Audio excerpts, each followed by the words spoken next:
This is Benson's recipe for microwave wings. Microwave wing, dash of pepper, blast of curry. Mixing them slow, whoa, not gonna hurry. Benson's on his own again, don't you know? Benson eats alone, then eats alone. Man, good tune.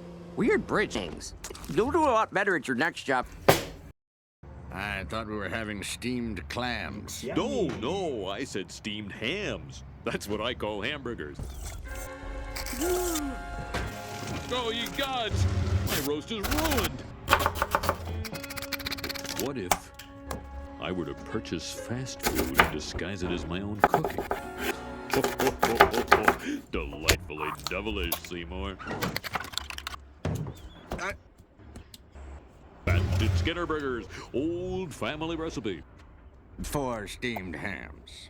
Yes. Yes, and you call them steamed hams despite the fact they are obviously grilled. Behold my culinary masterpiece!